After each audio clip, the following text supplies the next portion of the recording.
إن الحمد لله نحمده ونستعينه ونستغفره ونؤمن به ونتوكل عليه ونعوذ بالله من شرور أنفسنا ومن سيئات أعمالنا من يهده الله فلا مضل له ومن يضلله فلا هادي له ونشهد أن لا إله إلا الله وحده لا شريك له ونشهد أن سيدنا وسندنا وحبيبنا ومولانا محمدا عبده ورسوله فقد قال الله سبحانه وتعالى أعوذ بالله من الشيطان الرجيم بسم الله الرحمن الرحيم كنتم خير أمة أخرجت للناس تأمرون بالمعروف وتنهون عن المنكر وتؤمنون بالله وقال رسول الله صلى الله عليه وسلم فليبلغ الشاهد الغائب أو كما قال رسول الله صلى الله عليه وسلم সকলে দরুদ শরীফ পড়ি আল্লাহুম্মা সাল্লি আলা মুহাম্মাদিন ওয়া আলা আলি মুহাম্মাদ কামা সাল্লাইতা আলা ইব্রাহিম ওয়া আলা আলি ইব্রাহিম ইন্নাকা হামিদুম মাজিদ আল্লাহুম্মা বারিক আলা মুহাম্মাদিন ওয়া আলা আলি মুহাম্মাদ কামা বারাকতা আলা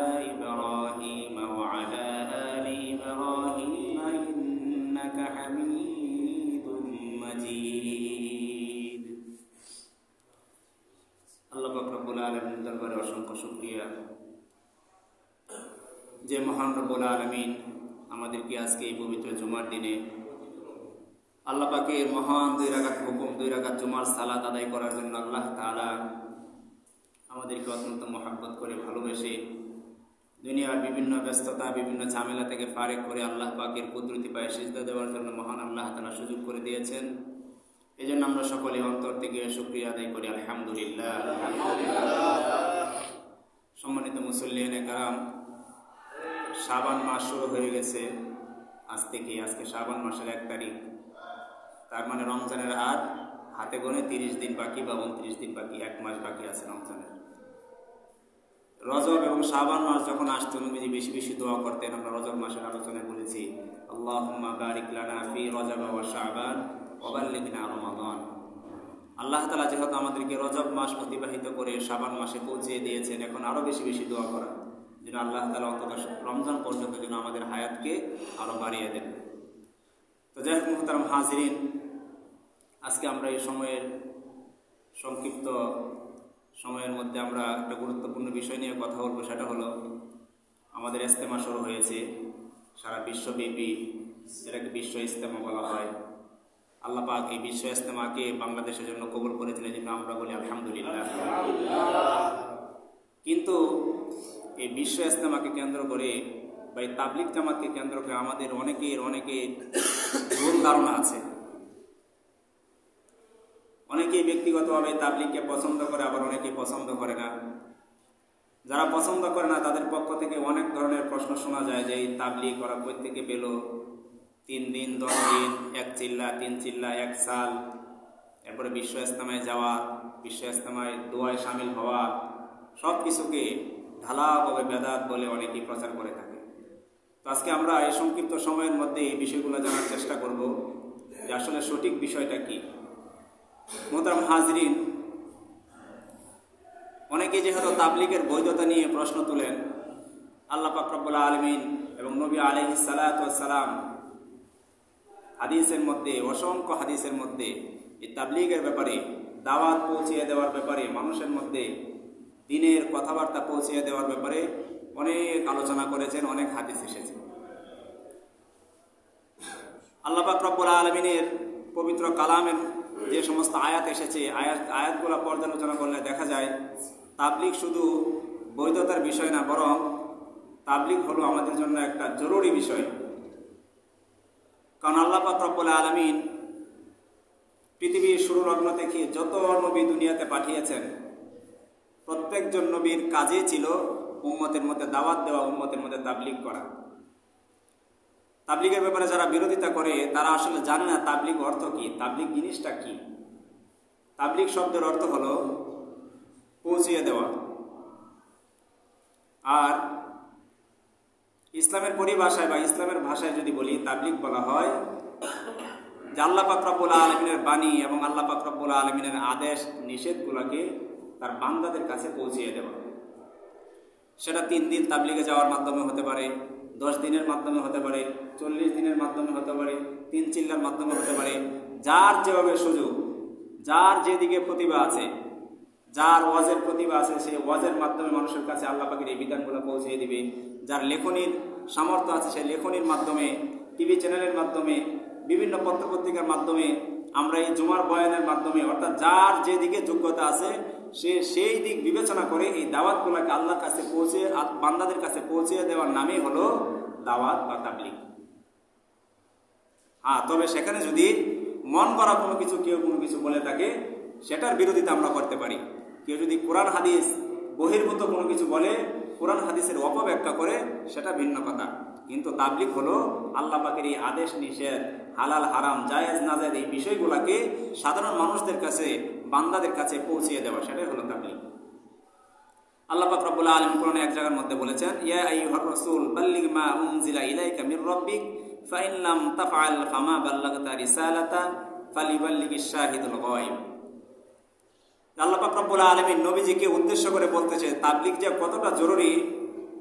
আল্লাহ পাক রব্বুল আলামিন সরাসরি তাবলীগ, বাল্লিগ শব্দটা আয়াতের মধ্যে ব্যবহার করেছে। আল্লাহ তাআলা বলেছেন, ইয়া আইয়ুহার রাসূল, যে হে আর রাসূল, হে আমার নবী, বাল্লিগ মা উনজিলা ইলাইকা মির রাব্বিক, যে তুমি পৌঁছিয়ে দাও, বাল্লিগ তুমি পৌঁছিয়ে দাও, মা উনজিলা ইলাইকা তোমার কাছে যা প্রেরিত হয়েছে, যা বর্ণিত হয়েছে, মির রাব্বিক তোমার রবের পক্ষ থেকে।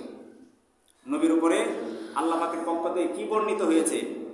নবী মানুষকে সৎ কাজের আদেশ করবে, অসৎ কাজ থেকে বিরত থাকার জন্য নিষেধ করবে। এরপর আল্লাহ তাআলা বলেন, ফাইন লাম তাফআল, যদি তুমি এই কাজ না করো, মানুষের মধ্যে যদি এই দাওয়াতকে তুমি পৌঁছিয়ে না দাও, ফাইন লাম তাফআল ফামা বাল্লাগতা রিসালাতা, তাহলে তোমাকে যে আমি রিসালাত দিয়ে নবী বানিয়ে যে পাঠিয়েছি, তুমি তোমার সেই দায়িত্ব সম্পূর্ণভাবে আদায় করি হলে না। তাহলে আল্লাহ তাআলা নবীজিকে এখানে সতর্ক করতেছে, তুমি যদি তোমার সেই দায়িত্বকে পরিপূর্ণভাবে পালন না করো, মানুষের কাছে দাওয়াতকে না পৌঁছাও, তাহলে তোমাকে পাঠানোর আমার যে উদ্দেশ্য, তোমাকে যে নবী হিসাবে, রাসূল হিসাবে পাঠিয়েছি, সেই উদ্দেশ্যের মধ্যে তুমি ব্যাঘাত ঘটালে, তুমি সম্পূর্ণভাবে তোমার দায়িত্বকে পালন করলেন। এই জন্য নবী আলাইহিস সালাতু ওয়াস সালাম ইন্তেকালের পূর্বে বিদায় হজের ভাষণে উনি বলেছিলেন যে, হে আমার সাহাবায়ে কেরাম, আল্লাহ তাআলা আমাকে যে দায়িত্ব দিয়ে দুনিয়াতে পাঠিয়েছিলেন, আমি কি তা পুঙ্খানুপুঙ্খানু আদায় করতে পেরেছি? সাহাবায়ে কেরাম সেদিন বলেছিলেন, হে আল্লাহর নবী, আপনি পুঙ্খানুপুঙ্খানুভাবে এই দাওয়াত এবং এই তাবলীগের কাজকে আপনি মানুষের মধ্যে সম্পূর্ণভাবে আপনি পৌঁছিয়ে দিয়েছেন। তখন সাহাবায়ে কেরাম বলেছিলেন, হে আল্লাহর নবী, আপনি কি দুনিয়াতে থাকবেন না? আপনি কি দুনিয়া থেকে চলে যাবেন? যদি আপনি দুনিয়া থেকে চলে যান, তাহলে এই তাবলীগের কাজ, এই দাওয়াতের কাজ কারা করবে? নবী আলাইহিস সালাতু ওয়াস সালাম সেদিন বলেছিলেন, ফালিবাল্লিগিশ শাহিদুল গায়ব, এই তাবলীগের কাজ বা এই দ্বীনের কাজ, এই দাওয়াতের কাজ আমি যখন থাকবো না, কারা করবে? নবী বলেছিলেন, ফালিবাল্লিগিশ শাহিদুল গায়ব, তোমরা এখানে যারা উপস্থিত আছো, তোমরা যারা এখানে অনুপস্থিত আছে, তাদের কাছে তোমরা পৌঁছিয়ে দিবে। আবার তোমরা যখন থাকবে না, তোমাদের পরবর্তী তাবি যারা থাকবে, তারা এই দাওয়াতের কাজ করবে। এরপরে তাবে আইমে মুজতাহিদিন, একবারে এই উম্মতের উলামায়ে কেরামের কাছে, বর্তমানে সাধারণ মানুষদের কাছে এই দাওয়াতের কাজ তাদের উপরে অর্পিত হয়েছে। এই জন্য আল্লাহ পাক রব্বুল আলামিন বলেছেন, যে কুনতুম খায়রা উম্মাতিন উখরিজাত লিন-নাস তা'মুরুনা বিল মা'রুফ ওয়া তানহাউনা 'আনিল মুনকার, যে তোমরা হলে সবচেয়ে উত্তম জাতি। আল্লাহ তাআলা আমাদের এই শেষ নবীর উম্মতকে শ্রেষ্ঠ উম্মত হিসেবে আখ্যায়িত করেছেন। নবীজি আলাইহিস সালাতু ওয়াস সালাম বলে দিয়েছেন কেন শ্রেষ্ঠ উম্মত, কারণ অন্যান্য নবীর উম্মতের এই দায়িত্ব ছিল না যে তারা পরস্পর একে অপরকে দাওয়াত দিবে, পরস্পর একে অপরকে তাবলীগ করবে, সৎ কাজের আদেশ দিবে, অসৎ কাজের নিষেধ করবে, এরকম দায়িত্ব কোনো উম্মতের উপরে ছিল না। কিন্তু এই শেষ নবী, আমরা যে নবীর উম্মত, এই উম্মতের উপর এই দায়িত্ব আল্লাহ তাআলা দিয়েছেন, নবীওয়ালা কাজকে দিয়েছেন। যে নবী চলে যাবে, নবী চলে যাওয়ার পরে এই কাজ কারা করবে? উম্মত যারা থাকবে তারা পরস্পর একে অপরের মাধ্যমে এই দাওয়াতে তাবলীগের কাজ করবে। এই জন্য নবীজি এক হাদিসের মধ্যে বলেছেন যে আমি হলাম সমস্ত নবীদের মধ্যে শ্রেষ্ঠ, আর আমার উম্মত হলো সমস্ত উম্মতের মধ্যে শ্রেষ্ঠ। সুবহানাল্লাহ। আমাদের নবী সর্বশ্রেষ্ঠ নবী কেন? আমাদের নবীর পরে আর কোনো নবী হবে না। নবী আলাইহিস সালাতু ওয়াস সালামের মাধ্যমে আল্লাহ তাআলা খতমে নবুয়াতের মধ্যে সেই মোহর মেরে দিয়েছেন। এই জন্য উনি শ্রেষ্ঠ নবী, আর আমরা শ্রেষ্ঠ উম্মত কেন? নবী যে কাজ করে গিয়েছে আল্লাহ তাআলা আমাদের মাধ্যমে সেই কাজ করাইতেছেন, এই জন্য আমরা হলাম শ্রেষ্ঠ উম্মত। সুবহানাল্লাহ। আর এই কাজের মেহনত নিয়ে এই টঙ্গী ইজতেমার মাঠে প্রতি বছর শুধু বাংলাদেশ থেকে নয়, সারা বিশ্ব থেকে 60 থেকে 70টা দেশ থেকে অতিথিরা, মেহমানরা এখানে এসে জড়ো হয় এবং দাওয়াতে তাবলীগের মেহনতের কাজ তারা এখানে শিখার মাধ্যমে 3 দিনের ইজতেমা শেষে কেউ 40 দিনের জন্য, কেউ 3 দিনের জন্য, কেউ 3 চিল্লার জন্য, এমনকি অনেকে 1 সাল 1 বছরের জন্য আল্লাহর রাস্তায় বের হয়ে যায় এই দিনটাকে শিখার জন্য। এই জন্য প্রিয় হাজরিন, এই তাবলীগের কাজ আমাদের করা অতীব জরুরি। আমরা আসলে তাবলীগের প্রেক্ষাপট জানি না, তাবলীগটা কিভাবে শুরু হয়েছিল। এই তাবলীগের প্রতিষ্ঠাতা হযরত মাওলানা ইলিয়াস রহমাতুল্লাহি আলাইহি, উনি ছিলেন দারুল উলুম দেওবন্দের ছাত্র। উনি সেখান থেকে যখন দাওরায়ে হাদিস শেষ করলেন, মাথায় যখন পাগড়ি পরে উনি বাড়িতে আসলেন, উনি এসে দেখলেন যে ওনার এলাকা মেওয়াত নামক গ্রামে সাধারণ মানুষেরা কালিমা বলতে পারে না, নামাজ পড়তে পারে না, নামাজের মধ্যে তাশাহুদ, দুরূদ শরীফ, দোয়া মাসুরা, এই সমস্ত সাধারণ জ্ঞানগুলো তাদের মধ্যে নেই। উনি অনেক বিচলিত হয়ে গেলেন, উনি চিন্তিত হয়ে গেলেন। আরে এত বড় বড় মানুষ, কারো বয়স 50, কারো বয়স 40, কেউ ব্যবসায়ী, কেউ চাকরিজীবী, এই সমস্ত মানুষগুলা দিনের ব্যাপারে এত অজ্ঞ, তাদেরকে কিভাবে দিনের পথে নিয়ে আসা যায়, তারা কিভাবে দিন ইসলামকে জানতে পারে, নামাজের সঠিক শিক্ষাটা তারা পেতে পারে। উনি চিন্তিত হয়ে গেলেন। উনি বলেন যে উনি ওনার লেখনীতে লিখেছেন যে আমি ঘুমাইতে গেলে ঘুম হয় না, আমি ঘুমের মধ্যে চমকে উঠি, খাবার খেতে গেলে আমার খাবার ভিতরে যায় না, আমি উম্মতের এই পেরেশানি দেখে নিজের মধ্যে পেরেশানিগ্রস্ত হয়ে গেলাম আমি। উনি বলেন যে আমাকে আল্লাহ তাআলা যে দারুল উলুম থেকে এত বড় আলেম হিসেবে আল্লাহ তাআলা তৈরি করেছেন, মাথার মধ্যে হুজুররা আমাকে পাগড়ি পরিয়ে দিয়েছেন, আমার দায়িত্বটা এখন কি? আমি যদি আমার উম্মতকে, আমার আত্মীয় স্বজনকে, আমার এলাকাবাসীকে যদি সঠিক দাওয়াতটা, সঠিক মেসেজটা যদি না পৌঁছাইতে পারি, তাহলে আল্লাহ তাআলা তো আমাকে পরকালে আটকিয়ে দিবেন। উনি এই চিন্তা করে একদিন আসরের নামাজের পরে মসজিদে বসে উনি মুরাকাবায় বসলেন। উনি আল্লাহ পাকের ধ্যানে বসলেন। আল্লাহ পাক রব্বুল আলামিনের ধ্যানে বসার পরে ওনার মাথার মধ্যে আল্লাহ তাআলা কুদরতিভাবে ওনার মাথার মধ্যে একটি সিস্টেম বা তাবলীগের যে বর্তমান ধারা, এরকম একটা ধারার ওনার মাথার মধ্যে উদ্রেক করে দিলেন। উনি বলেন যে আমি যখন মুরাকাবায় বসলাম, মুরাকাবায় বসার পরে আমার মাথার মধ্যে এই জিনিসটা আসলো যে আমি যেন সাধারণ মানুষদের জন্য 3 দিনে আল্লাহর রাস্তায় বের হওয়ার একটা সিস্টেম তৈরি করি।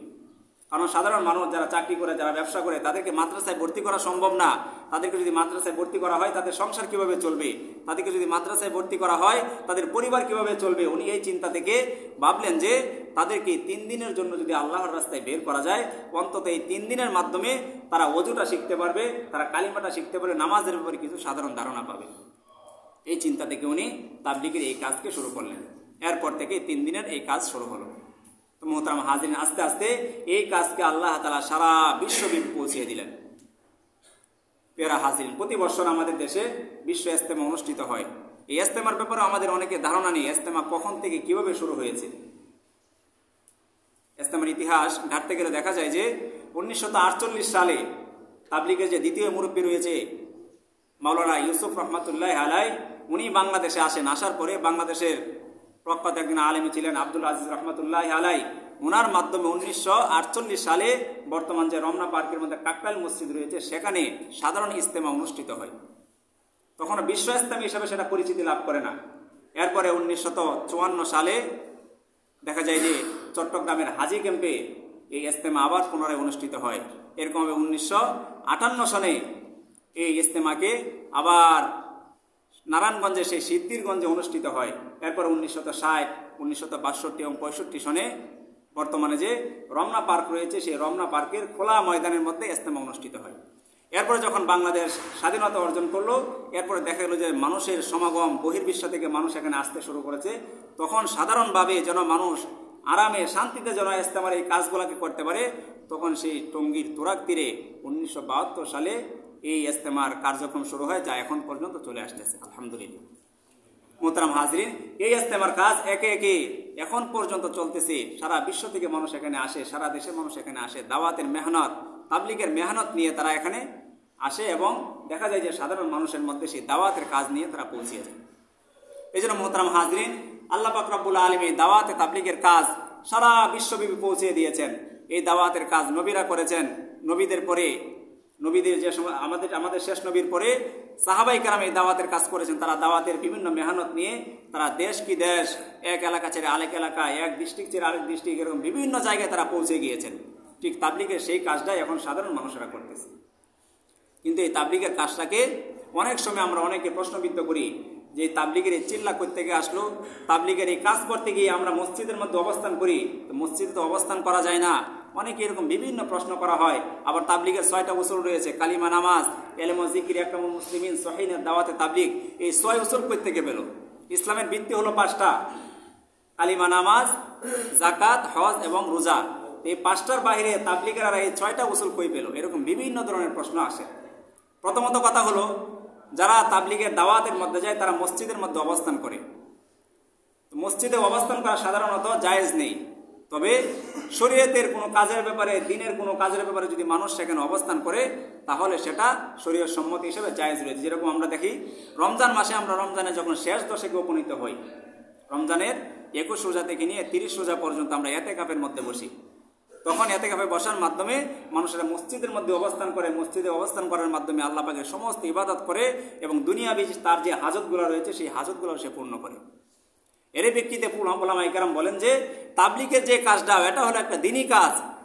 যদি মসজিদের বাহিরে কোনো ব্যবস্থা থাকে, মসজিদের বাহিরে ঘুমানোর জন্য, মসজিদের বাহিরে থাকার জন্য, সেটা ভালো কথা। কিন্তু যদি এরকম কোনো ব্যবস্থা না থাকে তাহলে এই দ্বীনি কাজকে মসজিদের মধ্যে থেকে করাটাকে উলামায়ে কেরাম সমর্থন করেছেন। দ্বিতীয় কথা হলো, তাবলিগে যাওয়ার পরে আমরা অনেকে দেখা যায় 3 দিনের জন্য, 10 দিনের জন্য, অনেকে 40 দিনের জন্য, অনেকে 3 চিল্লার জন্য আমরা বের হই। এই চিল্লা কই থেকে পেল? মোহতারাম হাজরিন, আল্লাহ পাক রব্বুল আলামিন কোরআনের এক আয়াতের মধ্যে বলেছেন যে আল্লাহ তাআলা যখন কোনো আদম সন্তানকে দুনিয়াতে পাঠাইতে চান, তখন বাবার এক ফোঁটা নাপাক পানির মাধ্যমে সেই সন্তানকে দুনিয়াতে আল্লাহ তাআলা পাঠান। সেই নাপাক পানিটা যখন মায়ের রেহেমের মধ্যে প্রবেশ করে, আল্লাহ তাআলা একজন ফেরেশতাকে নিযুক্ত করে দেন। সে সেই পানির সাথে আবার সে মাটিকে মিশ্রণ করে 40 দিন পর্যন্ত এই নাপাক পানির পিছনে ওই ফেরেশতা মেহনত করেন। 40 দিন মেহনত করার পরে এটা একটা গোশতের টুকরায় পরিণত হয়। আবার সেই ফেরেশতা 40 দিন পর্যন্ত সেই গোশতের টুকরার পিছনে মেহনত করেন, যার কারণে দেখা যায় এটা হাড্ডিতে পরিণত হয়। আবার সেই ফেরেশতা 40 দিন পর্যন্ত এই হাড্ডির পিছনে মেহনত করার কারণে দেখা যায় সেই দেহের মধ্যে আল্লাহ তাআলা প্রাণ সঞ্চার করেন, প্রাণ দিয়ে দেন, আত্মা দিয়ে দেন। আবার 40 দিন মেহনত করার পরে দেখা যায় এই দেহের মধ্যে আল্লাহ তাআলা নাক, মুখ, হাত, এই সমস্ত গঠন প্রকৃতি দিয়ে দেন। এরপরে আল্লাহ তাআলা আবার ফেরেশতাকে লাগিয়ে দেন। সেই ফেরেশতা 40 দিন পর্যন্ত এই দেহটার পিছনে মেহনত করে সে দুনিয়াতে আসার জন্য তাকে উপযুক্ত করে। আবার 40 দিন ফেরেশতা মেহনত করার ফলে সে সেই মায়ের গর্ভ থেকে দুনিয়ার মধ্যে আসে। সুবহানাল্লাহ। এই যে 7টা চিল্লা মায়ের গর্ভে থাকা অবস্থায় আল্লাহ তাআলা বনি আদম সন্তানকে 7টা চিল্লা দেওয়ার মাধ্যমে দুনিয়াতে নিয়ে আসেন। তো উলামায়ে কেরাম বলেন যে এই 7 চিল্লা দেওয়ার মাধ্যমে, প্রতিটা চিল্লার মাধ্যমে আল্লাহ তাআলা বনি আদমের এক একটা পরিবর্তন ঘটিয়েছেন, দেহের এক একটা পরিবর্তন ঘটিয়েছেন। এই হিসেবে উলামায়ে কেরাম বলেন যে তাবলিগে যাওয়ার মাধ্যমে 40 দিন যদি কোনো ব্যক্তি একাধারে এই 40 দিন সময় লাগায়, আল্লাহ তাআলা অবশ্যই তার মধ্যেও, তার সেই দিনদারির মধ্যে একটা বিরাট ধরনের পরিবর্তন নিয়ে আসবেন। শুধু তাই নয়, মুসা আলাইহিস সালাতু ওয়াস সালামকে আল্লাহ তাআলা 40 দিনের জন্য তুর পাহাড়ে ডেকে নিয়েছিলেন, ওনাকে নবুয়ত দেওয়ার জন্য। 40 দিন উনি আল্লাহ পাকের সেই তুর পাহাড়ের মধ্যে ছিলেন। 40 দিন থাকার পরে আল্লাহ তাআলা ওনাকে তাওরাত কিতাব দিয়ে ওনার কওম বনি ইসরাইলের মধ্যে পাঠিয়েছিলেন। সেখানে মুসা আলাইহিস সালাতু ওয়াস সালামকে নবুয়তের যে দায়িত্ব দিয়েছিলেন, 40 দিন পর্যন্ত আল্লাহ তাআলা তাকে সেই দাওয়াতের কাজ শিখিয়েছেন। দাওয়াতের কাজ শেখানোর মাধ্যমে সেই তুর পাহাড় থেকে সেই মুসা আলাইহিস সালাতু ওয়াস সালামকে তাওরাত কিতাব দিয়ে তার উম্মতের মধ্যে পাঠিয়েছিলেন। এখান থেকে বোঝা যায় যে 40 দিন মেহনত করলে শুধু আদম সন্তানের মধ্যে না, নবীদের মধ্যেও আল্লাহ তাআলা পরিবর্তন নিয়ে আসেন। ঠিক তদ্রুপভাবে ওলামায়ে কেরাম বলেন যে নবী আলাইহিস সালাতু ওয়াস সালাম বুখারীর এক হাদিসের মধ্যে বলেছেন, কোনো ব্যক্তি যদি, কোনো আদম সন্তান যদি একাধারে 40 দিন পর্যন্ত জামাতের সহিত নামাজ আদায় করে, তাহলে আল্লাহ তাআলা থেকে 5টা পুরস্কার দান করেন। এর মধ্যে সর্বপ্রথম পুরস্কার হলো আল্লাহ তাআলা তার নামটা মুনাফিকের খাতা থেকে কেটে দিয়ে প্রকৃত মুমিনের খাতার মধ্যে লিখে দেন। সুবহানাল্লাহ। এখন যদি কোনো ব্যক্তি 5 ওয়াক্ত নামাজ জামাতের সহিত পড়তে চায়, তাহলে সে মসজিদে থাকলে পড়তে পারবে নাকি বাসায় থাকলে পড়তে পারবে? সে যদি 40 দিন মসজিদের মধ্যে থাকতে পারে, চিল্লা লাগাইতে পারে, তাহলে দেখা যাবে যে সে 40 দিন পর্যন্ত আল্লাহ পাকের সেই যে মহান হুকুম 5 ওয়াক্ত নামাজ জামাতের সহিত আদায় করা, সেটা মসজিদে থাকলে সে অবশ্যই পালন করতে পারবে। এই জন্য মোহতারাম হাজরিন, এই 40 দিনের সিস্টেমটাকে ওলামায়ে কেরাম বের করেছেন।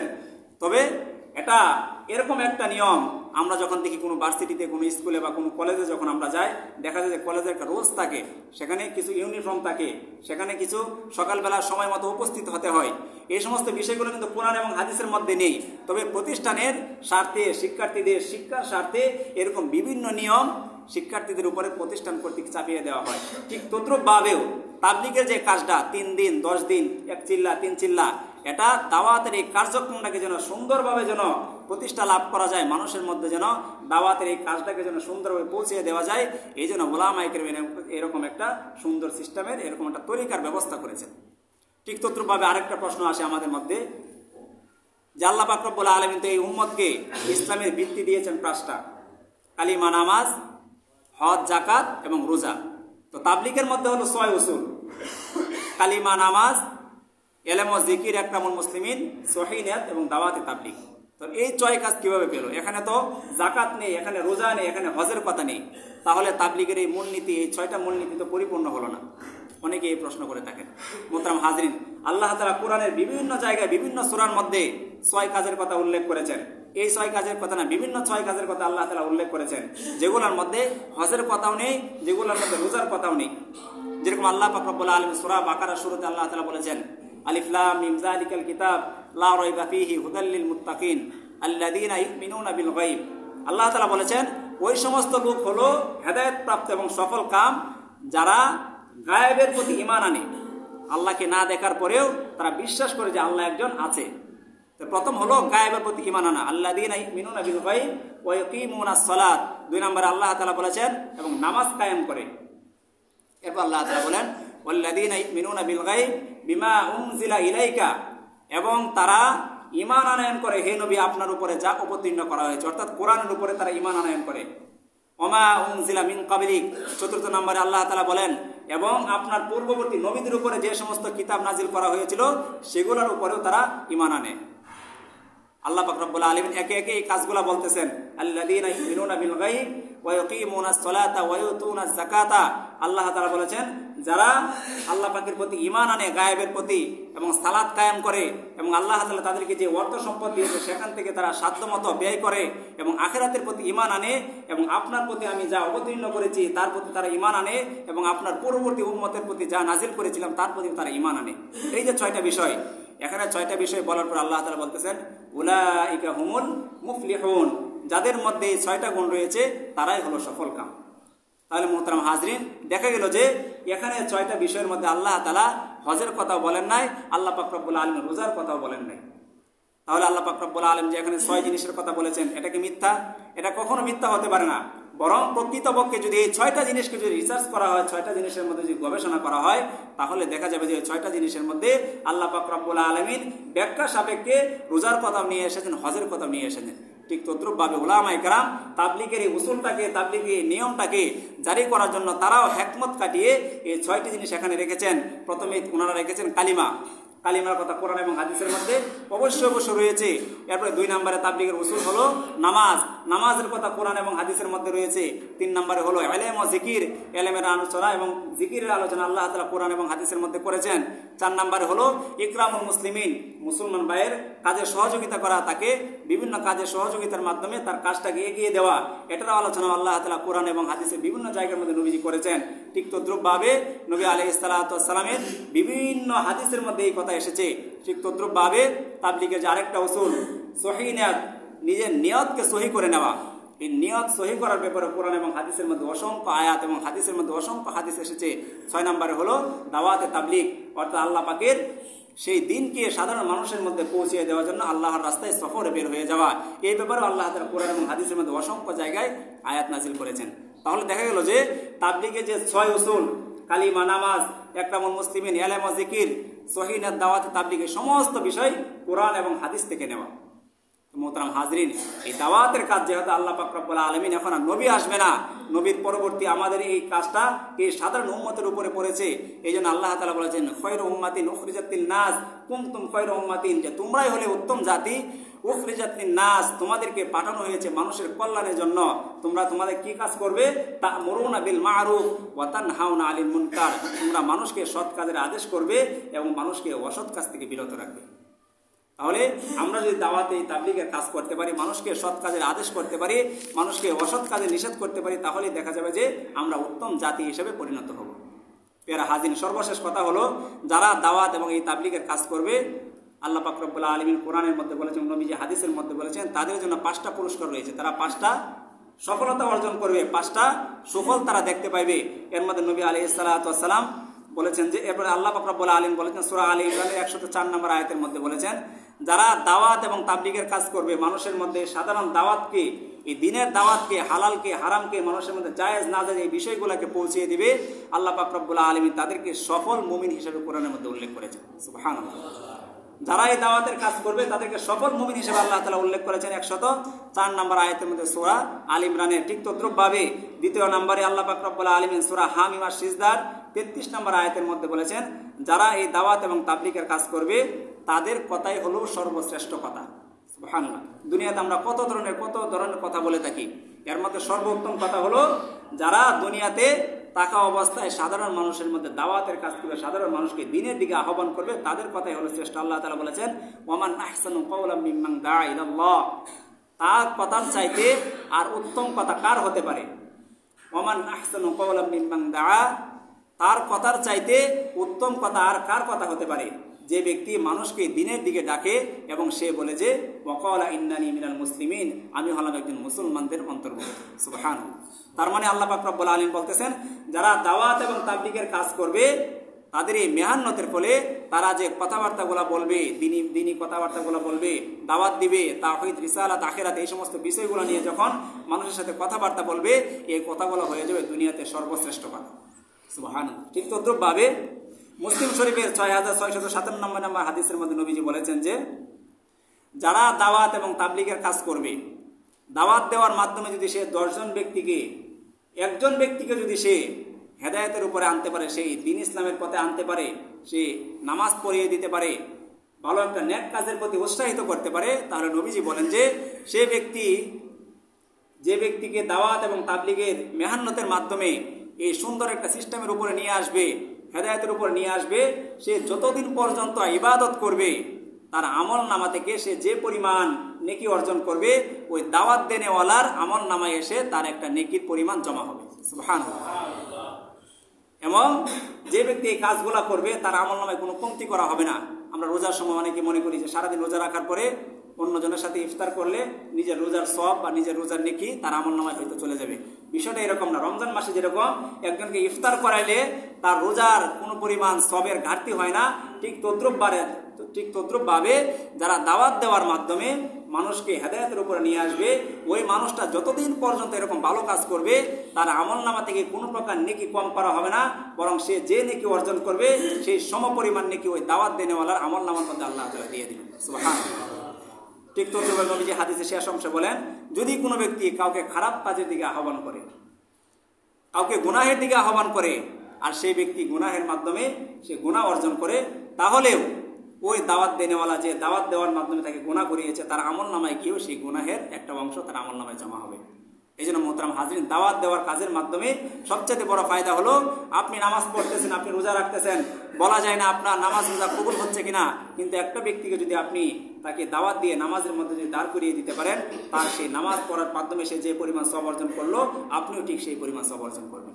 এটা হলো দাওয়াত দেওয়ার অন্যতম একটা ফজিলত। ঠিক তদ্রুপভাবে নবী আলাইহিস সালাতু ওয়াস সালাম বলেন, যারা দাওয়াত তাবলীগের কাজ করবে তাদের আমল নামায় কি পরিমাণ সওয়াব অর্জিত হবে? নবীজি বলেন যে আরবের লাল উট অর্জন করার চাইতে বেশি কল্যাণকর জিনিস সে অর্জন করবে। এক হাদিসের মধ্যে এসেছে, বুখারী শরীফে 4210 নম্বর হাদিসের মধ্যে এসেছে যে নবী আলাইহিস সালাতু ওয়াস সালাম বলেন খয়বার যুদ্ধের দিন যে আগামীকাল আমি এমন এক ব্যক্তির হাতে খায়বার যুদ্ধের পতাকা দিব যার মাধ্যমে আল্লাহ তাআলা এই খায়বার যুদ্ধের মাধ্যমে মুসলমানদেরকে বিজয় দান করবেন, এবং ওই ব্যক্তিকে আল্লাহ এবং আল্লাহর রাসূল ভালোবাসে এবং ওই ব্যক্তি আল্লাহ এবং আল্লাহর রাসূলকেও ভালোবাসেন। যখন সকাল হলো সাহাবায়ে কেরাম সবাই অধীর আগ্রহে যে কার হাতে নবীজি আলাইহিস সালাতু ওয়াস সালাম বিজয়ের পতাকা দিবেন। নবী আলাইহিস সালাতু ওয়াস সালাম কামরা থেকে বের হয়ে আসলেন, এসে বললেন আলী কোথায়? সকলেই বলল যে আলীর চোখের মধ্যে অসুস্থতা, সে চোখের পীড়ায় ভুগতেছে। নবী আলাইহিস সালাতু ওয়াস সালাম আলীকে ডাকলেন এবং ওনার সেই থুতু মুবারক আলী রাদিয়াল্লাহু তাআলা আনহুর যে চোখের মধ্যে লাগিয়ে দিলেন। সাহাবায়ে কেরাম বলেন যে সাথে সাথে আল্লাহ তাআলা কুদরতিভাবে আলী রাদিয়াল্লাহু তাআলার চোখের অসুস্থতাকে সুস্থ করে দিলেন। সুবহানাল্লাহ। এরপর নবীজি বললেন যে হে আলী, তুমি জেনে রাখো তোমার দাওয়াতের মাধ্যমে যদি কোনো ব্যক্তি দাওয়াত গ্রহণ করার মাধ্যমে যদি এই দ্বীনের পথে চলে আসে, দাওয়াতের পথে চলে আসে, যে আল্লাহ পাক রব্বুল আলামিন তোমাকে আরবের লাল উট অর্জন করার চাইতে আরো বহুত বড় কল্যাণকর কিছু দান করেছে তুমি মনে করিনি। সুবহানাল্লাহ। তার মাধ্যমে আমরা যদি দাওয়াত দিতে পারি তাহলে আরবে সেই লাল উট অর্জন করা, যেটার দাম অনেক লক্ষ কোটি টাকার চাইতে বেশি, সেটা আল্লাহর রাস্তায় দান করার চাইতে আমরা একজন মানুষকে যদি সেই ইসলামের পথে দাওয়াতের পথে নিয়ে আসতে পারি তার সাথে বেশি আমরা নেকি অর্জন করবো ইনশাআল্লাহ। মোহতারাম হাজির, সর্বশেষ কথা হলো নবী আলাইহিস সালাতু ওয়াস সালাম বলেছেন যারা দাওয়াত এবং তাবলীগের কাজ করবে তাদের আমলনামায় আরেকটা সবচাইতে বড় নেকি হলো তিরমিজি শরীফে 2657 নম্বর হাদিসের মধ্যে এসেছে, নবীজি বলেন যারা দাওয়াত এবং তাবলীগের কাজ করবে নবী আলাইহিস সালাতু ওয়াস সালাম স্বয়ং তাদের জন্য দোয়া করে গিয়েছেন। নবী আলাইহিস সালাতু হাদিসের মধ্যে বলেছেন যারা দাওয়াত এবং তাবলীগের কাজ করবে আমি নবী যা বলেছি আমার কাছ থেকে শোনার পরে বা সাহাবায়ে কেরামের কাছ থেকে শোনার পরে, উলামায়ে কেরামের কাছ থেকে শোনার পরে তা হুবহু যে ব্যক্তি মানুষের মধ্যে পৌঁছিয়ে দিবে, নবী আলাইহিস সালাতু ওয়াস সালাম বলেন যে তার জীবনকে আল্লাহ পাক রব্বুল আলামিন অবশ্যই অবশ্যই আলোকিত করে দিবেন। সুবহানাল্লাহ। আজকে দাওয়াত এবং তাবলীগে যে মেহনত চলতেছে বিশ্ব ইজতেমার ময়দানে, এখানে মানুষ এসে দিন শিক্ষা গ্রহণ করার জন্য এখানে 3 দিন পর্যন্ত তারা খেয়ে না খেয়ে প্রস্রাব পায়খানার ঘুমের কত কষ্ট, এত কষ্ট স্বীকার করার পরেও তারা এই দিনের কাজকে শিখতেছে। শিখার মাধ্যমে ইজতেমা শেষে কেউ 3 দিনের জন্য, কেউ 1 চিল্লার জন্য, কেউ 3 চিল্লার জন্য, কেউ 1 সালের জন্য, 1 বছরের জন্য বের হয়ে যাবে, যেন উম্মতকে যেন হেদায়েতের উপরে নিয়ে আসা যায়।